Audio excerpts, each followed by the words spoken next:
Zettel für die lange Weg. 2 Flaschen Whisky für die Zeit. Und ich date gern habe, du bist dabei. Maria geht fort mal weg, ist weit. Wann ich geh, ich werd dir fehlen, wann ich geh. Du sehst nicht mehr, was ich mach, du sehst nicht mehr, wie ich lach. Ich werd dir fehlen, du watsch sehen. Hab kriegt mein Zettel für den langen Weg. Du schönste, als mir finden kann. Es hat Maria und Dale ganz wunderbar. Hass ich dir den weißen Dank. Wann ich geh, ich werd dir fehlen, wann ich geh. Du sehst nicht mehr, was ich mach, du sehst nicht mehr, wie ich lach. Ich werd dir fehlen, du watsch sehen.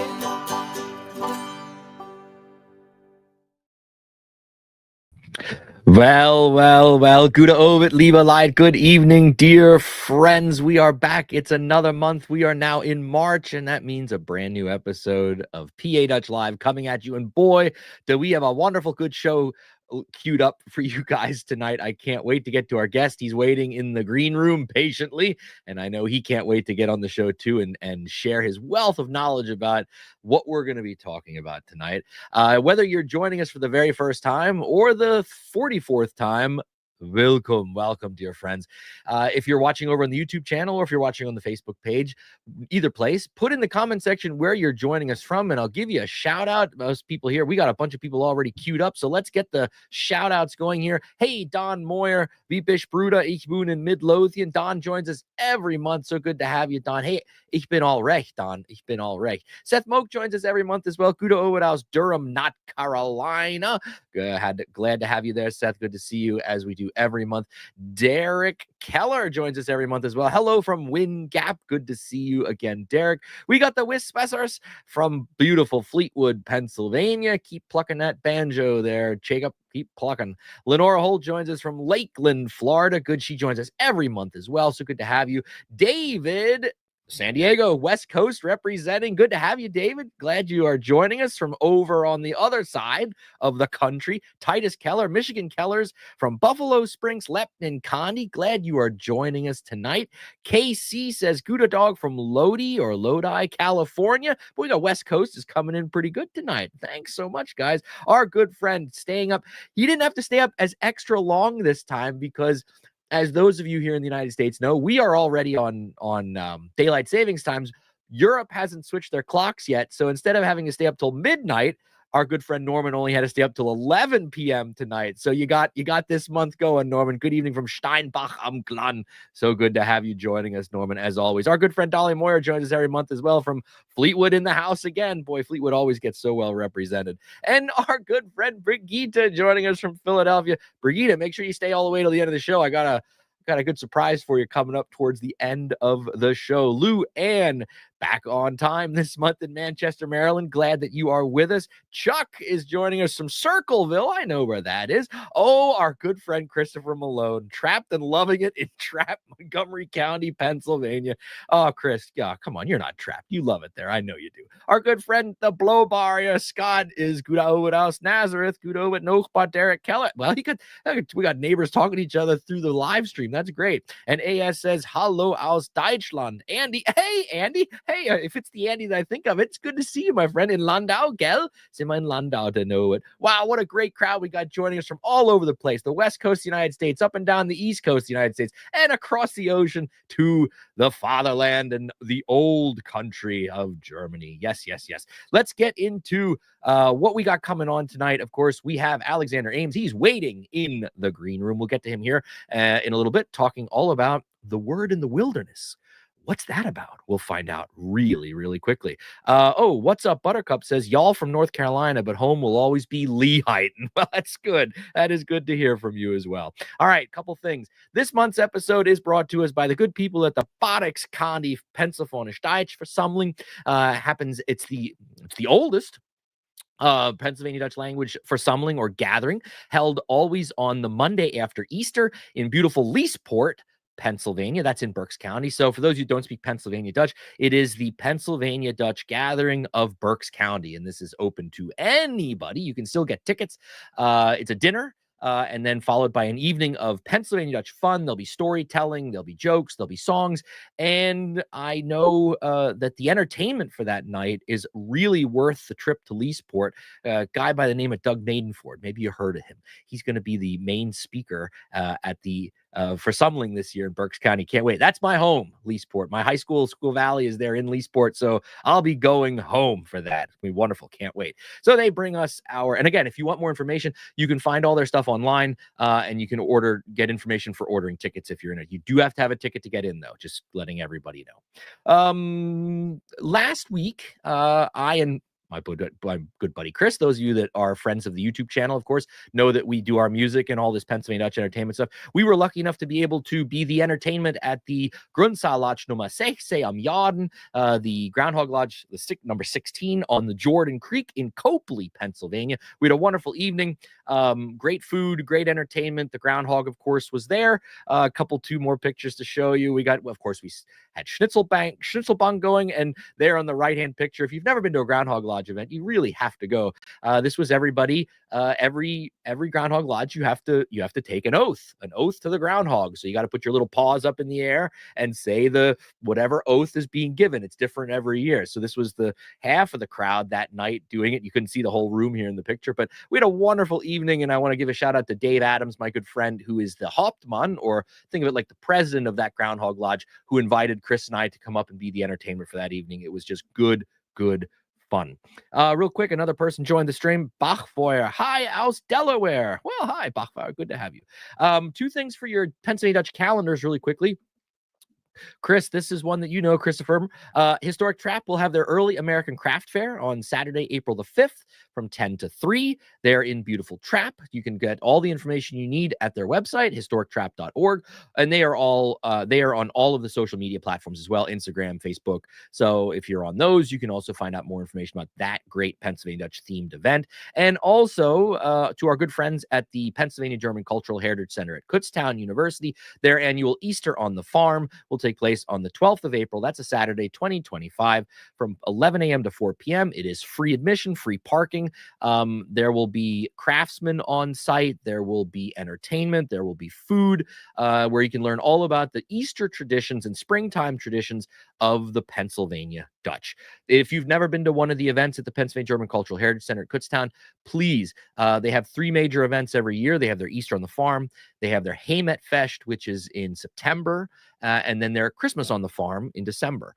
Go to one of those events. It is great. Take your kids, take your grandkids, take your neighbors' grandkids. I don't care, but definitely go to one of their events. They do a wonderful good job, as we say in Pennsylvania Dutch English. Tobias is joining us. Liebe Grüße aus London, Ontario. So we got the Canadians joining us as well. That is good stuff. As those of you that watch the show every month know, we like to do a hee-haw style salute to some town in the greater Pennsylvania Dutch country. And this month we say salute to Lidditz in beautiful Lancaster County, Pennsylvania. Lidditz is one of those towns that if you've never visited, again, put that on your itinerary for the summer. Take a day trip to Lidditz. It is a great little town there in Lancaster. Great opportunities for food, for shopping. Check out Lidditz. Founded 1756 with a current population, this is the latest number I could get, 9,381. So the good people of Lidditz, salute. All right, people, it's time. He's been waiting long enough. At this point, I'd love to welcome our guest for the evening. This month, I have invited Dr. Alexander Ames, and he's going to be talking about in the Word of the Wilderness, but it's time to bring him in here. So let me take this out and bring Alex in. Alexander, it's so good to have you on PA Dutch Live. Thank you so much for having me. I'm thrilled to be here with you. It is an absolute pleasure to have you. I've been reading your material and following you over the years, and it was great to finally get a chance to talk to you. We had Alex and I did a little bit of a pre-show conversation over the weekend just to touch base before the storm knocked my electric out and kicked us off the call. It'll happen. Yeah, these things happen. So that everybody kind of gets to know you a little bit better, I always like to just ask a couple introductory questions to my guests. First off, Alex, are you Pennsylvania Dutch? Well, again, thank you so much for having me this evening. I'm thrilled to be here with you and all of your guests. I am actually not Pennsylvania Dutch. I have German ancestry. I'm originally from rural Minnesota, where there are plenty of Germans from later immigration periods. But I will never forget when I actually moved east for graduate school at Winter Tour and the University of Delaware years ago, driving through Lancaster County for the first time on my way from Minnesota to Delaware. Little knowing that my life would end up, really focusing to a certain extent on the material culture of the Pennsylvania Germans, Pennsylvania Dutch country. So, in a way, I think it was a sort of foreordained in that regard. So grad school brought you to Delaware. At what point and how did you come to the realization or the choice or decision to get into the studying of the Pennsylvania Dutch material culture? How did that come about?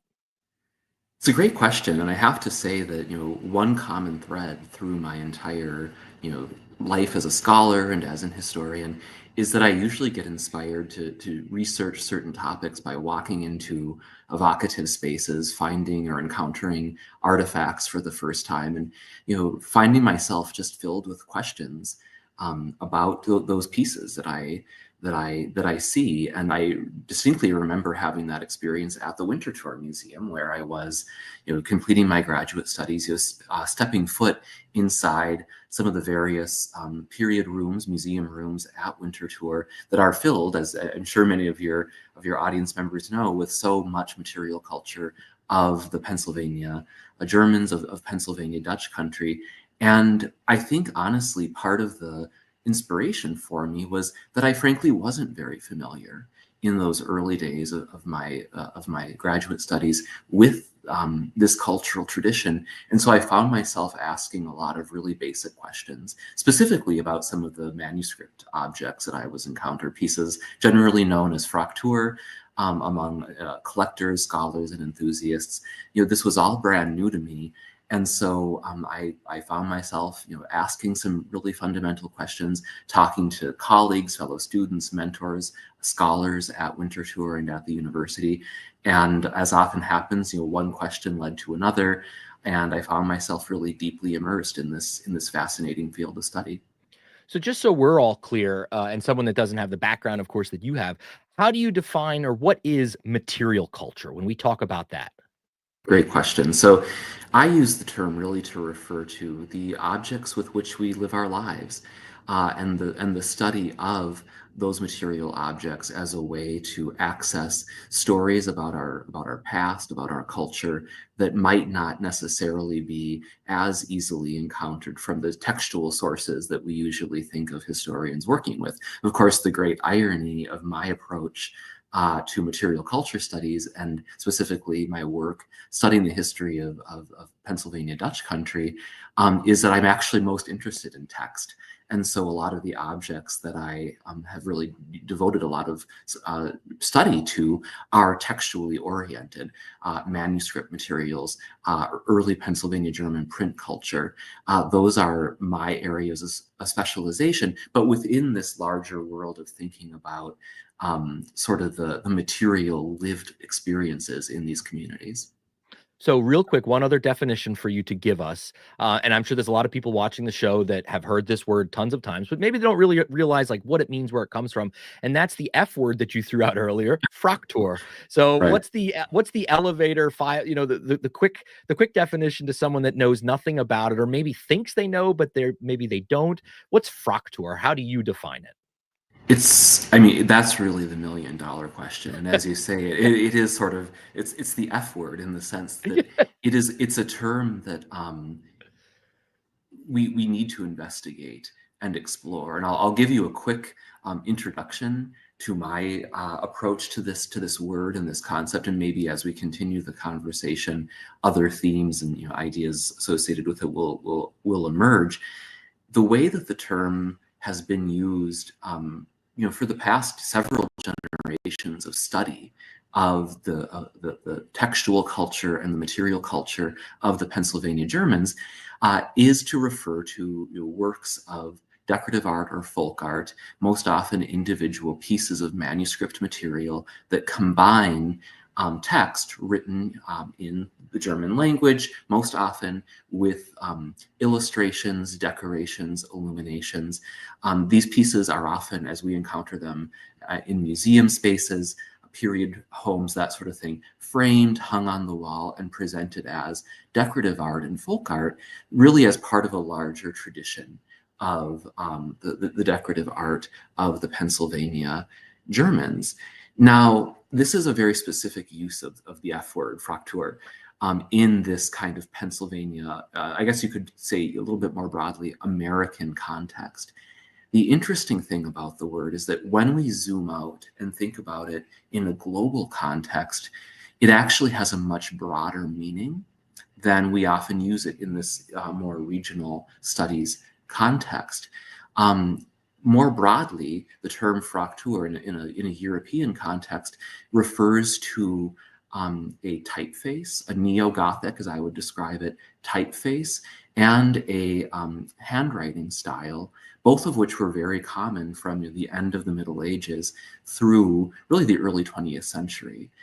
So in a European context, the term Fraktur has a typographical context and also a manuscript, calligraphic context, not necessarily used in reference to a specific kind of folk art tradition.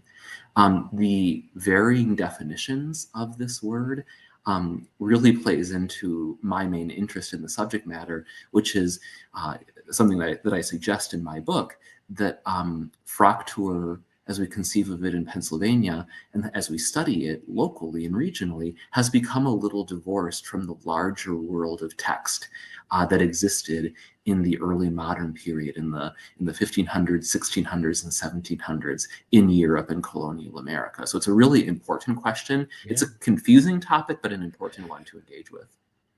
Well, Alex has been gracious enough to provide us some images tonight that he's going to talk us through. But quickly, we want to plug some stuff at the beginning. We'll plug some stuff at the end. The book that Alex has mentioned already, The Word in the Wilderness, Popular Piety in the Manuscript Arts in Early Pennsylvania, is available online. Alex, is there any place that you would personally like them to go instead of Amazon, or is Amazon okay? Well, wherever you want to acquire the book is fine by me. I always like to encourage you to consider a local independent bookseller if you have one in your community. You can also buy the book directly from the publisher, Penn State Press. So if you go to their website, you can find it there. And by all means, also check out your local library to see if they have it in their collection. And for those of you that listen to podcasts, you can also check out Alex's podcast, Cloister Talk, anywhere you get your podcasts from. And we'll mention both these things again at the end of his presentation, but just to kind of wet your whistle a little bit.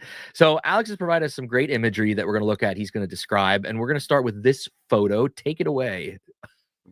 Well, thank you. This image really harkens to a comment that I made earlier. So much of my development as a scholar and museum and library professional traces its roots to Winterthur, and many of you out there probably are familiar with this space in the Winterthur Museum. This is the Fraktur room. I'll never forget when I first stepped foot inside this space, again, knowing arguably less than nothing about the world of the Pennsylvania Germans and this particular kind of material culture.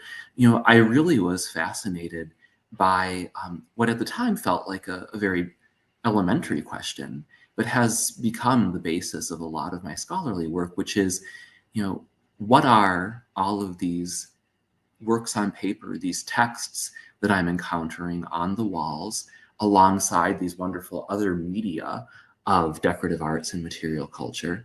Why did German speakers in early Pennsylvania create these textual objects? What was the purpose of them? Why were they writing in the certain handwriting styles that we encounter on these documents? And why were textual objects presented sort of side by side and within the same context of a lot of other kinds of material artifacts, furniture, metalwork, ceramics, etc.? What is the relationship of all of these pieces? And specifically, what is the role of the various texts, many of which, unsurprisingly, are of a religious and spiritual nature. What are the relationships of those texts to the larger culture in which these objects were situated? So, this image, I think, really encapsulates both the collecting patterns that have predominated in the world of Pennsylvania German studies over the generations, thankfully, because of course that means we have these wonderful collections to work with. And it also says something about the scholarly approach to these kinds of works on paper, texts on paper, that I have then gone on to interrogate in my book project. Okay. So this image really encapsulates my interest in the subject matter that we're talking about tonight.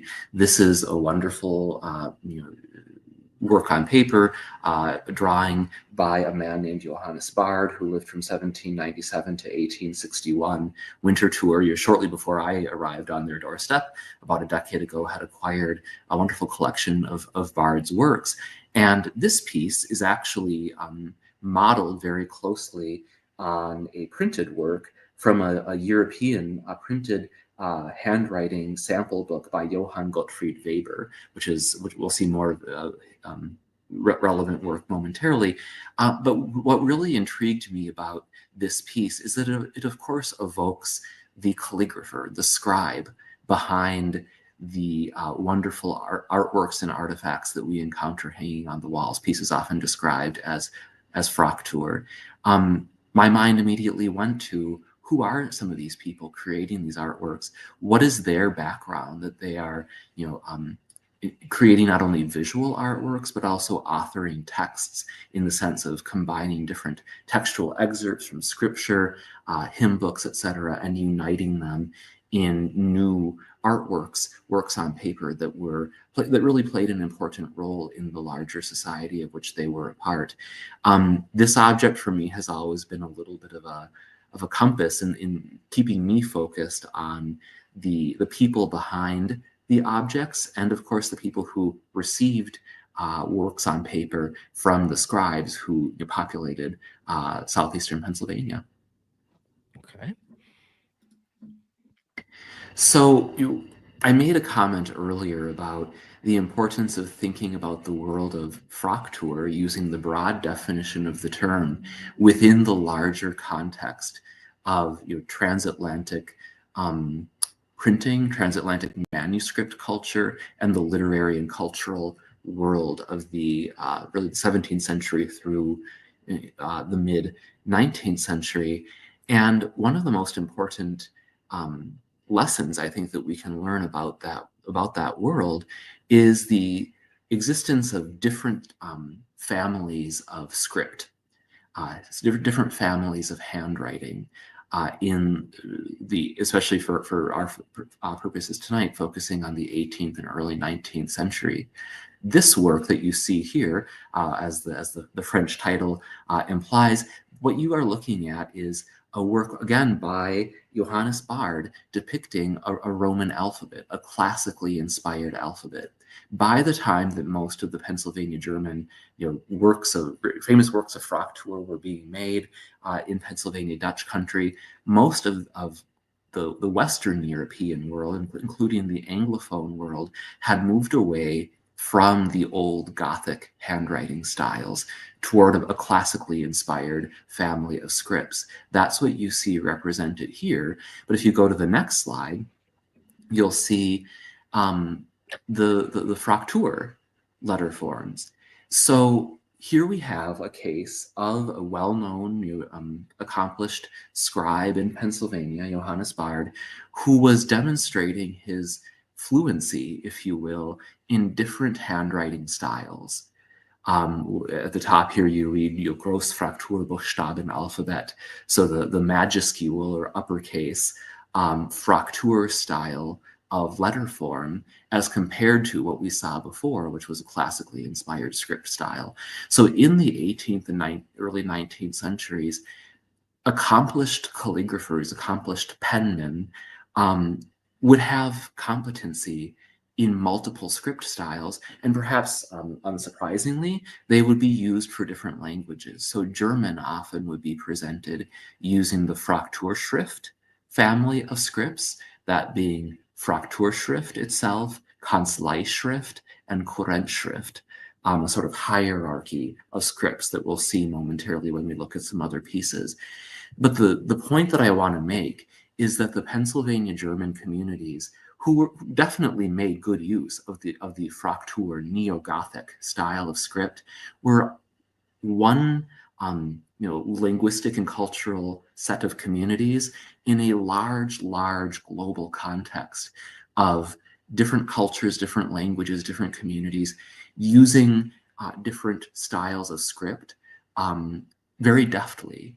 So this Pennsylvania tradition that we encounter, which is very strong in making incredible manuscript artworks, actually fit into a much larger cultural tradition in which English speakers engaged, French speakers, Spanish speakers, both in the Americas and in Europe. This global perspective, I think, is really critical in understanding the full significance of the Pennsylvania German manuscript art forms. It doesn't take away from the significance at all. It actually situates these communities in a much larger context.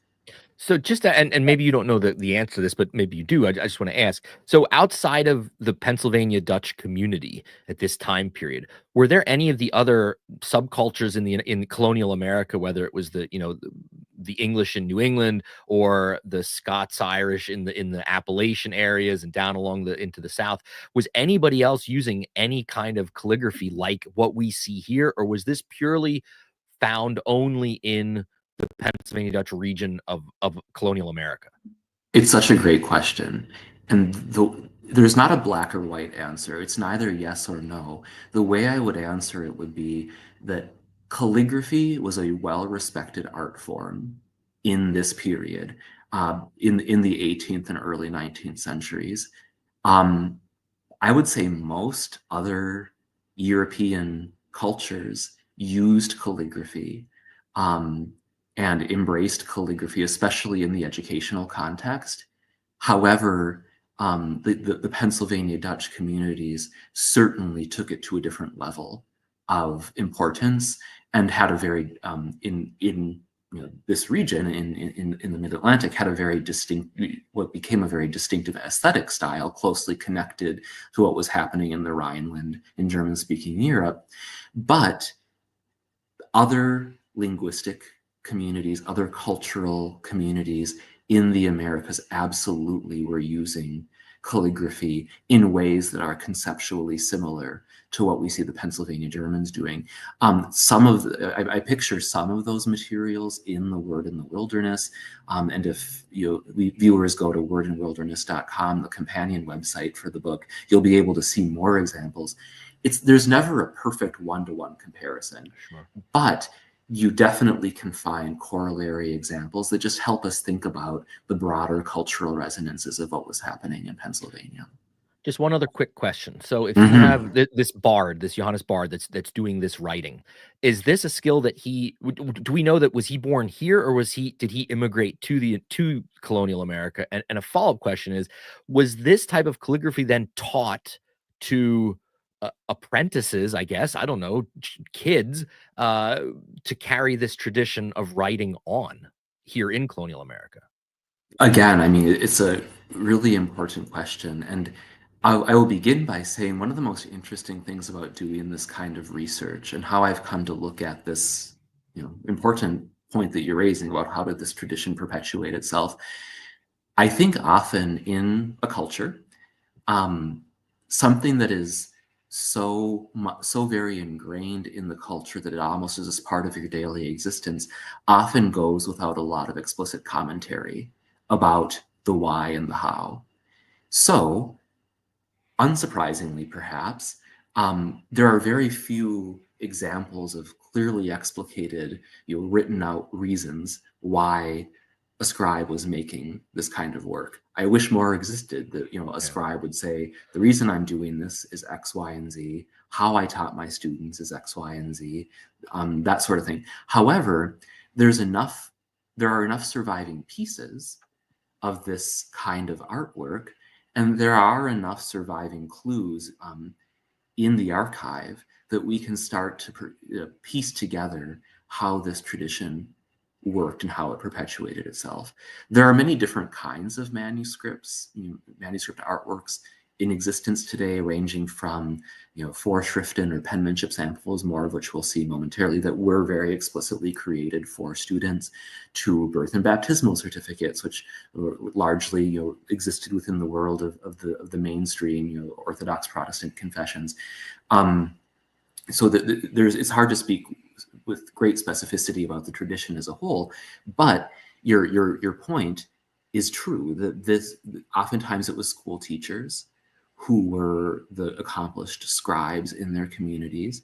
They would make pieces like this, both as exemplars of their skill, and you'll see momentarily when we look at other slides, pieces that were made for students, for pupils in a school context, to teach students what I call in the book spiritual literacy. Most of the texts on these documents are of a spiritual nature. Very few quotations from the New Testament, interestingly enough. They tend to be quotations from hymns and quotations from the Old Testament that are intended to instruct a student, a child, in moral lifestyles, moral behavior, and also to remind young people of the importance of being spiritually prepared for death, which was a powerful lesson to teach in the 18th century and early 19th century. And so we know that these objects were made for for students, for pupils. We know it was often school teachers who were teaching this skill. To a certain extent, we think that these skills were taught in the classroom, although it would not. There's little reason to believe that it was expected that most students would achieve a high level of artistic proficiency in this kind of artwork. Some did and would go on to become important artists in their own right. I, in the book, really have come to see this artwork as having a spiritual, practical application in terms of cultural perpetuation. The tradition, to get to your earlier question, the tradition really is rooted in the European Baroque aesthetic. And so when you go to Switzerland today and look in their archival collections, there are works that are very similar to what was eventually made in Pennsylvania. Over time, as this tradition became more localized in Pennsylvania, we see the aesthetics evolve over time. So you can really trace how the artworks shift between about 1750 and maybe about 1840 or so, when we start to see some a decline in certain aspects of this tradition. But it's very much rooted in an old European tradition. Yeah. Well, let's look at some more images. Absolutely. So this is one of my favorite examples, because I think it speaks to an earlier tradition. And this is actually a pretty early example of what is known as a Vorschrift, or a penmanship sample, a kind of work that would have been made for a pupil in a classroom. This piece is attributed to Hermann Ache, and it was made in 1768. So this is relatively early in the tradition of Fraktur, quote unquote, and specifically of the penmanship sample tradition. And why I love this piece is, I've spent a fair amount of time in my life looking at medieval manuscripts and other spiritual manuscripts of earlier periods than the 18th century.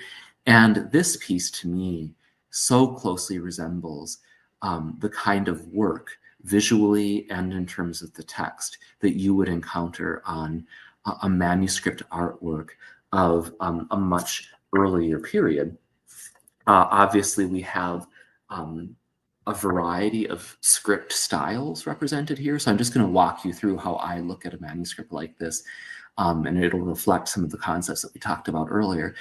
In what I call the Neo-Gothic family of scripts, with Frakturschrift being the head of that family, you see here the scribe presenting all three of the script styles in a very, very beautiful fashion. The first two lines, which are the colorful, very ornate and beautiful script, that's the Fraktur Schrift, that's the head of the family.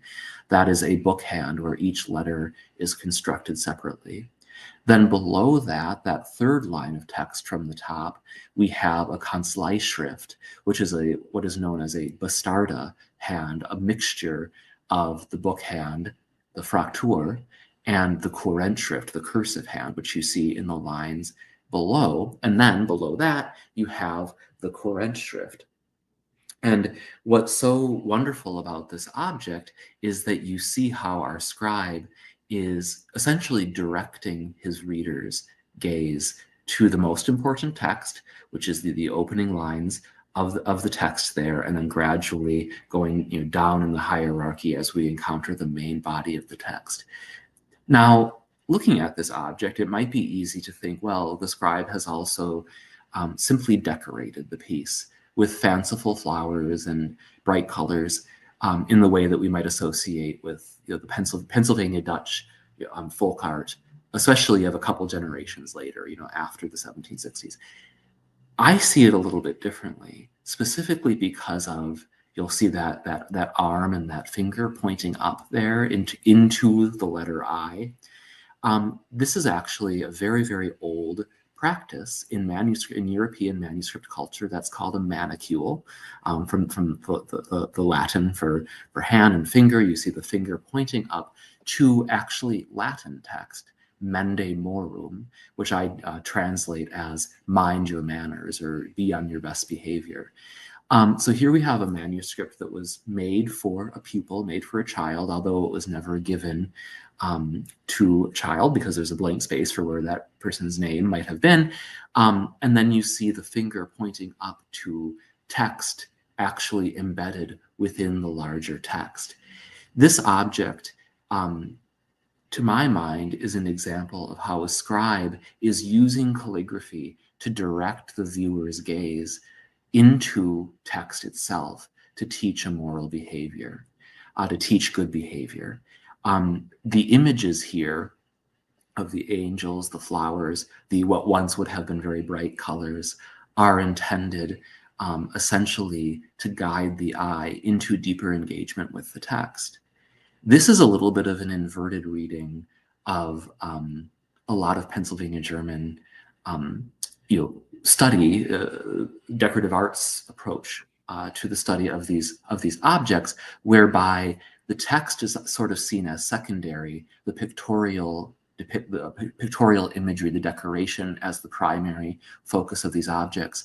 This, as an early manuscript, is a nice example of how, to my mind, the pictorial imagery is intended to draw you, the reader, into deeper engagement with the text itself. It's a beautiful piece, absolutely, and we're so lucky that these have survived too. That's the other thing. We're throwing these dates out like, oh yeah, 1760, but when we truly step back and think, a piece of paper surviving Yes. 300, almost 300 years is we're very blessed to have so many of these that have survived.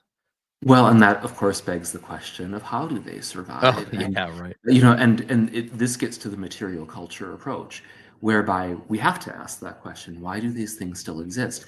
I can't speak specifically to the stories of the two objects, the piece that we just looked at and the piece that we're looking at now, but many of these objects survived in such beautiful conditions because they were actually stored in between the leaves of family Bibles, martyrs' mirrors, other religious texts, other books, folio-sized books, or smaller books too. These pieces, many of them have been folded up in the past, and survive for generations in the dark, in safely enclosed spaces. Taking these objects out of those books, while it allows them to be seen as beautiful artworks, also removes them from their textual context, which I think is important to remember. Just because you encounter a work like these framed and on the wall doesn't necessarily mean that is how earlier generations would have necessarily experienced it.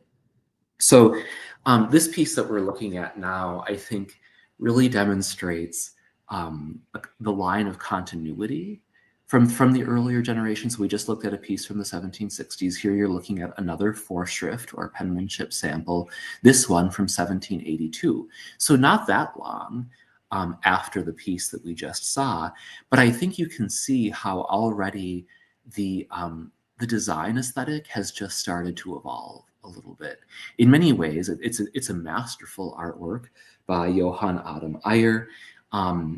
It's beautiful. It shares basically the same format and construction that we saw in the Acha piece from earlier.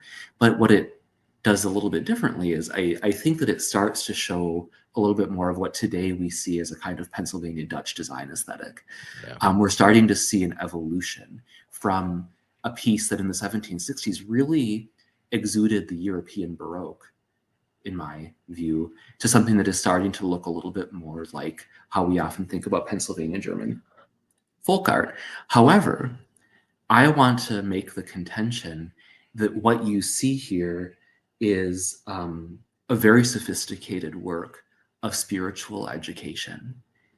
And this is important. And I just really want to dwell here for a minute, because it's easy to look at something like this and think, oh, look at that cute bird. Look at the pretty flowers. Look at the whimsical colors.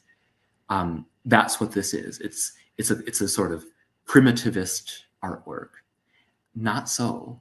What I see here is something that it was carefully constructed to teach a spiritual lesson.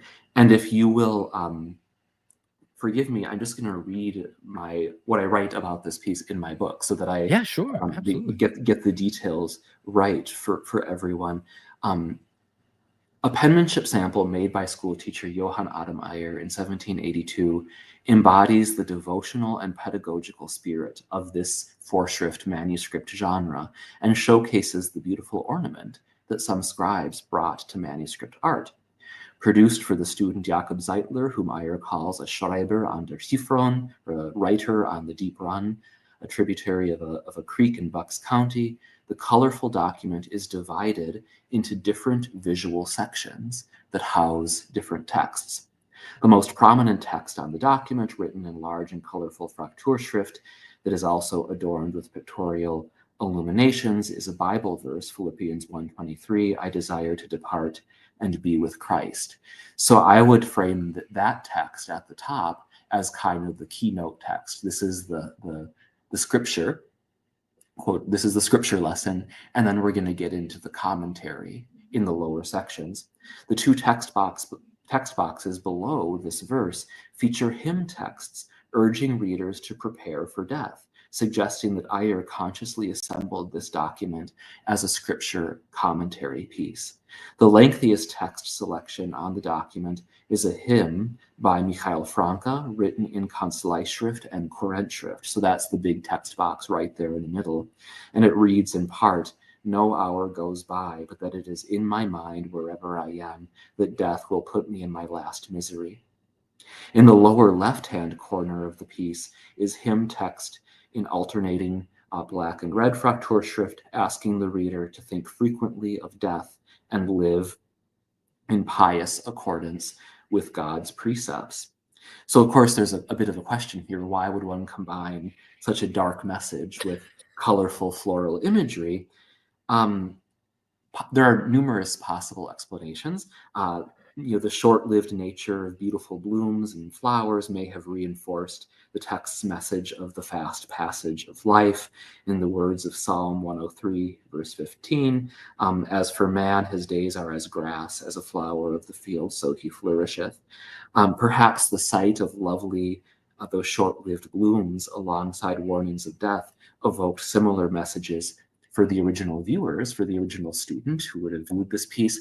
Or, what is actually probably a more realistic answer is that maybe the purpose of the illuminations, the decoration, the illustration, is simply to capture the attention and make you want to engage with the text, especially make a young reader want to engage with these words. Again, there's a long history of this in European manuscript production going back many centuries, the design of the text is a design tool to pull you into deeper engagement with the object. So, these pieces, I think, while just two examples from as you noted, the thousands of these kinds of objects that thankfully survive in collections across our region, across our world, they give us a little bit of an insight into the incredible intellectual sophistication of these scribes, and also the spiritual sophistication.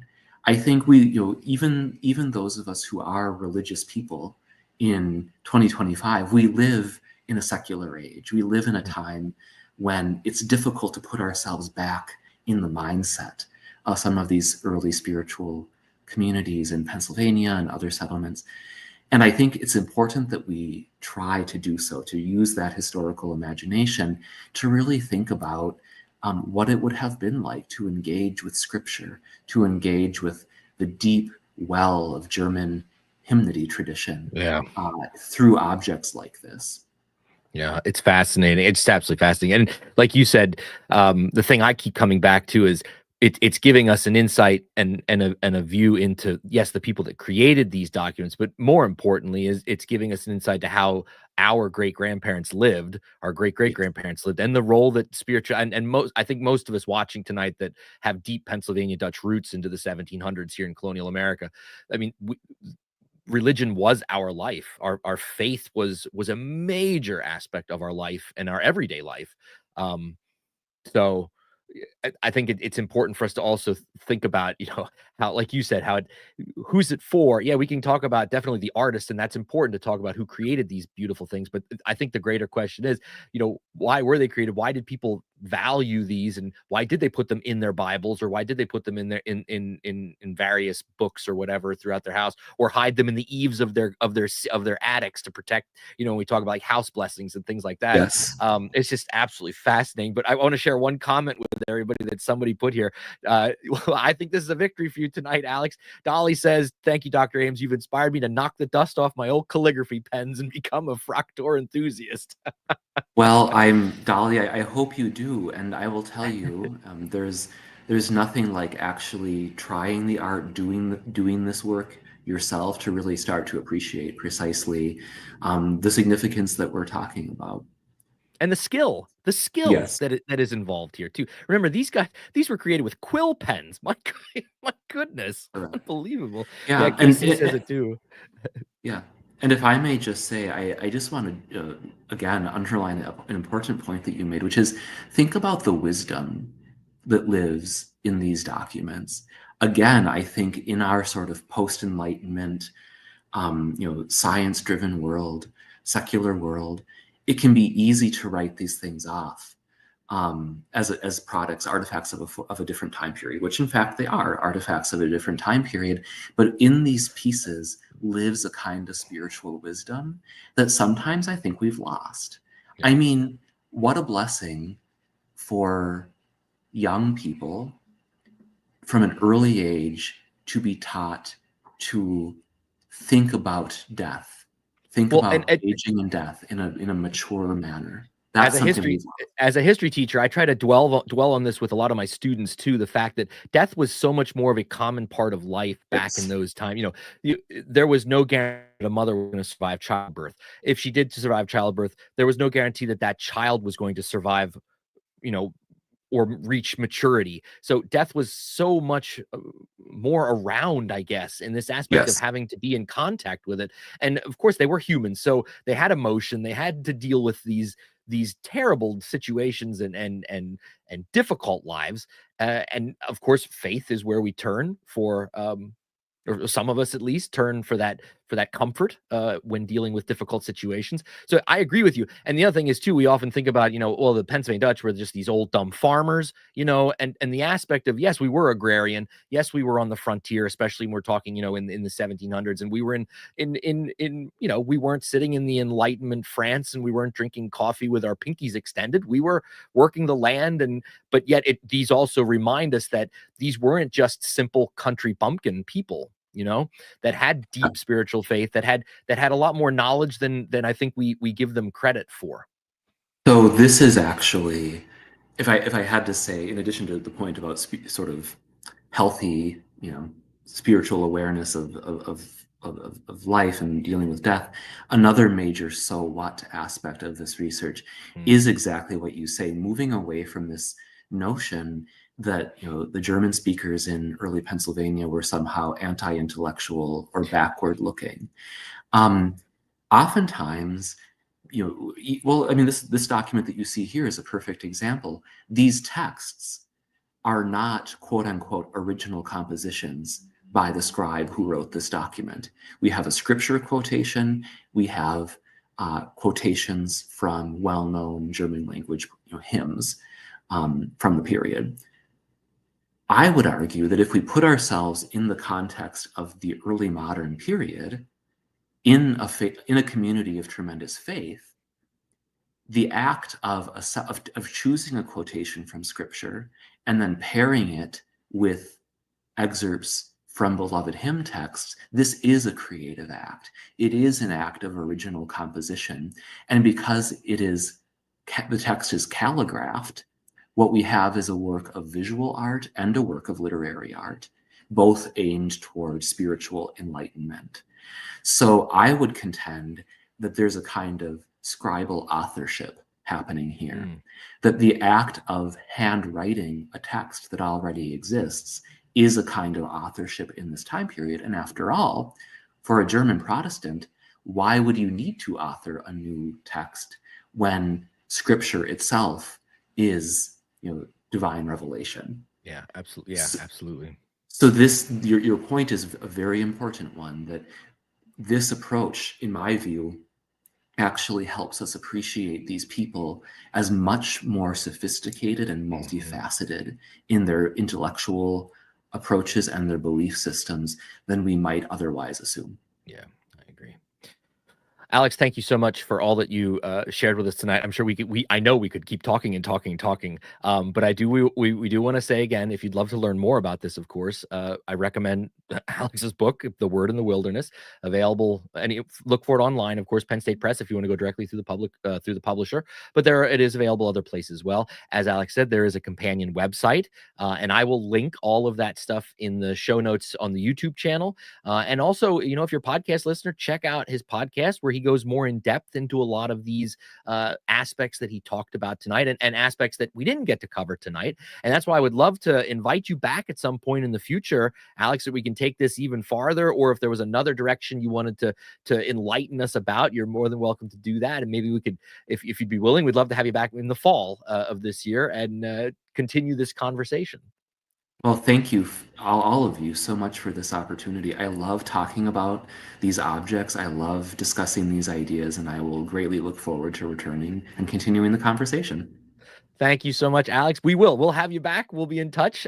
Keep up the great work that you're doing in telling the story of our people. It's so important that we continue to tell these stories, so that, because it's that simple, because it is that important. So thank you so much for the work that you do, Alex. Thank you so much. See you soon. Yep. Take care. Well, people, there you go. How about that? Boy, that was intellectual, top-notch conversation there. And as Alex says, I'm sure most of us watching this show have seen these types of artwork before, maybe in museums. Maybe you're lucky enough that your family still has an original Friehyaahr baptismal certificate hanging in their house, and you've looked at this stuff. Maybe now you'll look at it in a different light, or from a different perspective. And a couple comments I would like to just throw out there. Christopher Malone, who works at Historic Trap, says, hey, FYI, we will be doing Friehyaahr workshops at Historic Trap that are mostly centered on the imagery, but we will have one that's focused on the ornate Friehyaahr letters produced at the Ephrata Cloister. So everybody, if you are interested in learning how to do some of this stuff or playing around with it, check out Historic Trap's website and, of course, their social media. I'm sure they'll be posting more about this, but that is an awesome opportunity. Plus, then you'll get to see Trap's collection, which there's some great stuff down there. Just real quick, this is a great question because I think sometimes we forget about, not everybody knows their history all that well, and that's okay. Susie says, would these be people who had known Martin Luther? So the answer is no, not personally. Just to put into perspective, Martin Luther was born in 1483. He nailed the 95 Theses on the church door in Wittenberg in 1517. So he did the majority of his work in the beginning of the Reformation, well, the Lutheran Reformation, Protestant Reformation. We're looking at the early 1500s is when Luther was around. I can't quote his death year, but I know those 2 years for 1483 birth year, 1571, 1517, he nails the 95 Theses. 1521, he's put on trial at the city of Worms. So no, these would not have been people that would have personally known Luther. However, we're only 200 years removed from the Reformation in Europe when we think about this. And if these guys were trained by, of course, someone older than them, we're only a couple generations removed from that original Protestant Reformation. So would they have known him personally? No, but they would have definitely known his writings and his publications and his theology, because we have to remember that the majority of the Pennsylvania Dutch that came to America in the 1700s were Protestants. The majority of them were Lutherans, but we also had the Reformed Church, and we had, of course, the Anabaptists that were a breakoff from the Reform movement in Switzerland. So, they would have been well-versed in Protestant theology. So there's a quick answer, Susie. Hopefully that helps you understand that little bit of history a little bit better. Guys, what a great topic. I really enjoyed it. I really enjoyed that talk. I could sit and listen to Alex a lot longer. What a great mind. As you know, those of you that watch the show every month, I try to bring you something. So we saw a lot of not necessarily Pennsylvania Dutch language tonight in that artwork. That would have been more standard, what we consider standard German of that era. But of course, we're talking Pennsylvania Dutch live here tonight. So every month I try to bring you something Pennsylvania Dutch language related. And this month we have another poem. I like poems. And we have from the poet Arthur Wuchter, who lived from 1856 to 1922. And since tomorrow is the first day of spring, I said, or as we say in Pennsylvania Dutch, Friehyaahr. Friehyaahr is the word for spring in Pennsylvania Dutch. I chose his short poem, Es Friehyaahr, which is the spring. I have the Pennsylvania Dutch on the left-hand side, the English on the right. So you can follow along in whichever language you would like. But I'm going to read the Pennsylvania Dutch for you. So here we go. Es Friehyaahr. I gucke mal dade. Der Piety is do, hock du vom Poste, was is so froh. Ei, Piety, wo warst du, zit Spotjocke West? Warst fat mit dem Sommer, warst sittlich verreist? Ach, geb mir doch's Friehyaahr, der Winter kann gehen, mit Wascht und mit Pannhaus, mit Eis und mit Schnee. Ich bin jo so freilich, ich bin so jo froh. Was will man dann meena? Der Piety is do. What a great poem. Oh, Arthur wrote some good stuff. So I'm taking for granted that you all know what a peewee is.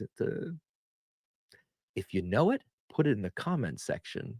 We'll see what you guys, if we know what a peewee is. But what a great poem. I just love that poem. It's such a good one. And it is. Spring's here, man. I got birds all over my yard. The robins are back. Grass is starting to turn a little bit green. So my crocuses are blooming. My daffodils are poking up. They're not quite odd yet, but they're coming. They're coming fast. I'm sure you guys are experiencing the same thing. So we had our poem now. Let's get to our music, because every month I like to have a musical selection for you guys. And I want to highlight my favorite new Pennsylvania Dutch themed band, and that is the Shooflies. We have shown their videos before, but they put out a brand new video not too long ago from a song called breiche, keini, Schwie-a-ma-ma-ma, which what a great, that is great. I'm not going to talk anymore. I'm going to cue these guys up. They are doing wonderful good stuff, as we say in Pennsylvania Dutch English. I have to click some things here. Just hold on a second, guys. Hold on. And we're going to get these Shooflies. We're going to get them queued up. Here we go. Enjoy their song, Mir breiche, keini, Schwie-a-ma-ma-ma.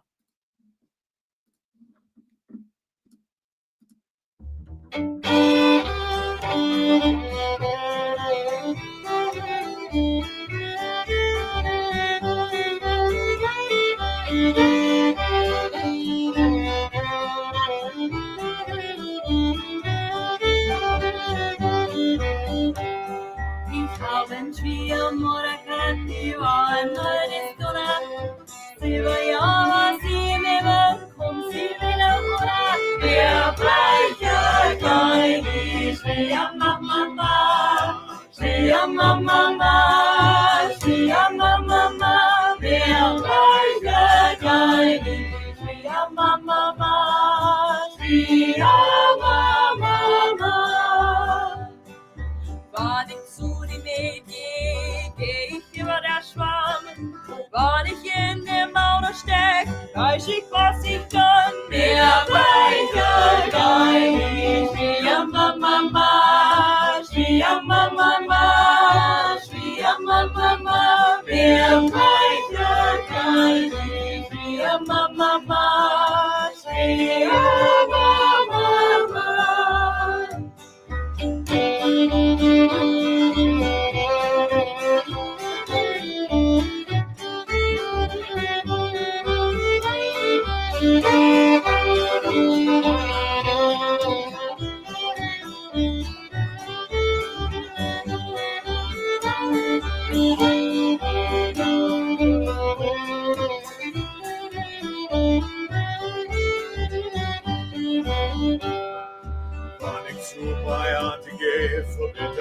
salat.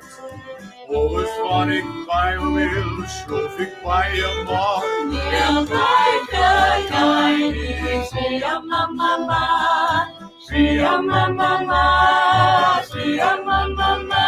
Mir breiche, keini, Schwie-a-ma-ma-ma, Schwie-a-ma-ma-ma. War ich in der Zimmerhof und mit mein Bananama, guck mein Schwiehende wie neu, sagt ich sendlich Schammer. Mir breiche, keini, Schwie-a-ma-ma-ma, Schwie-a-ma-ma-ma, Schwie-a-ma-ma-ma. Mir breiche, keini, Schwie-a-ma-ma-ma, Schwie-a-ma-ma-ma.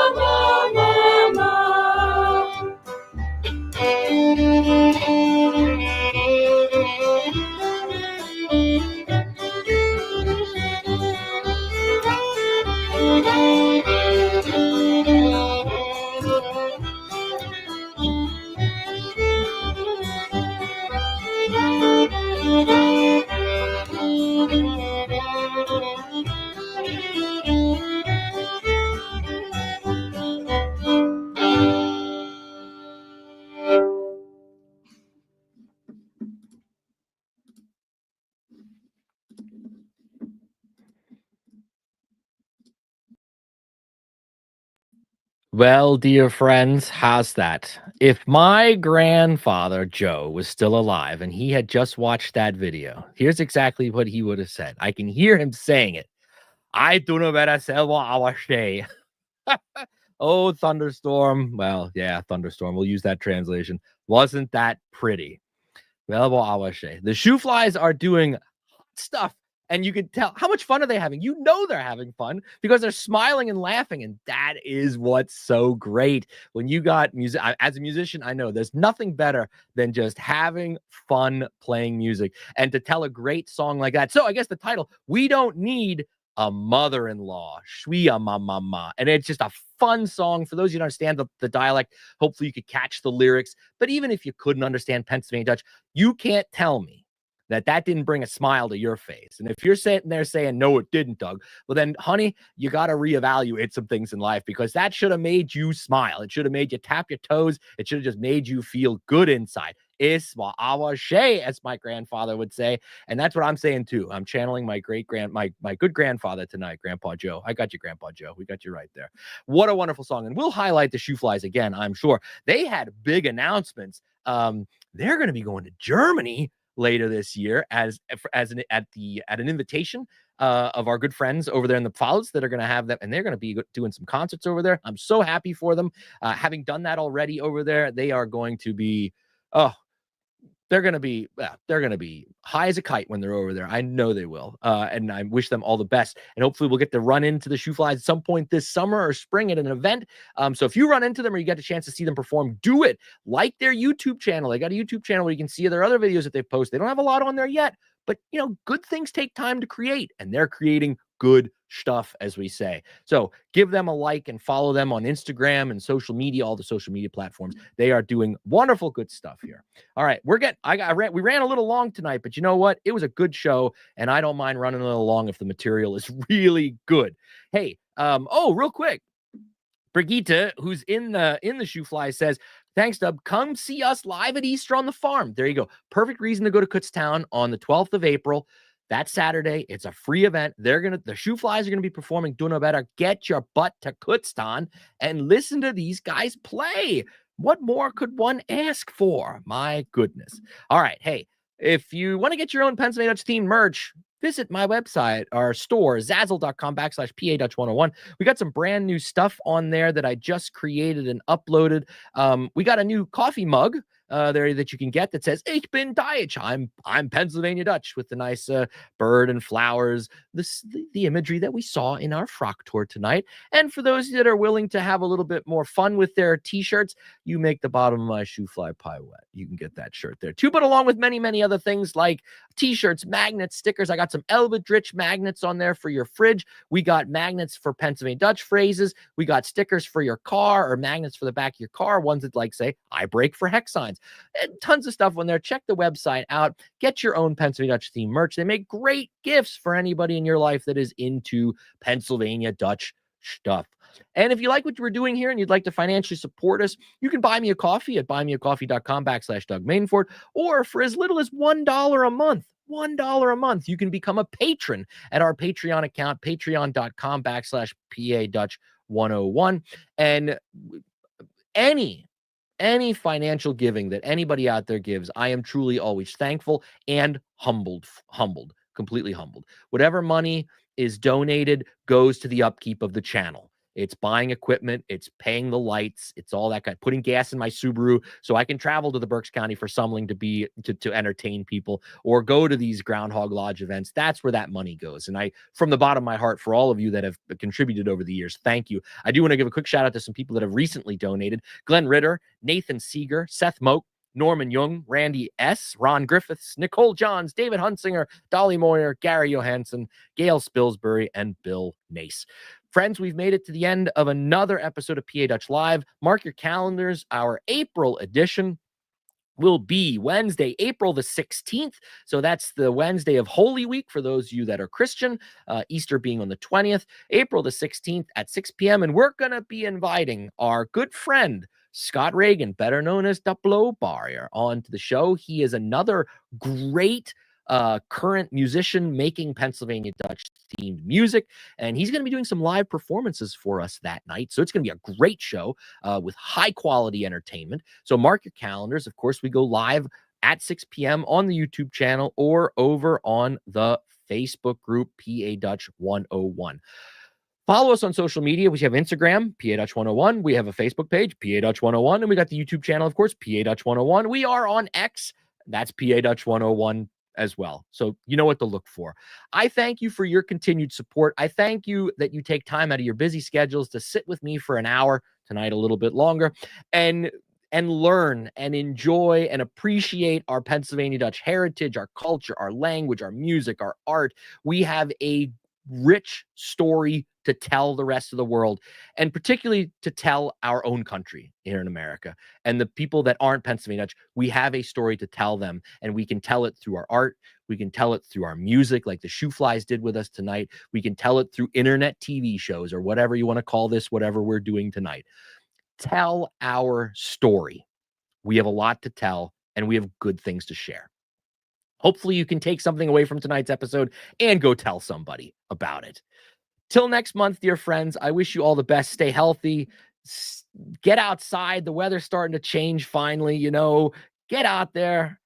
Dance a little bit. Put the Shooflies on loud and go out and dance on your back patio. Find Scott Reagan's music online. Crank his stuff up. Start dancing on your back patio as well.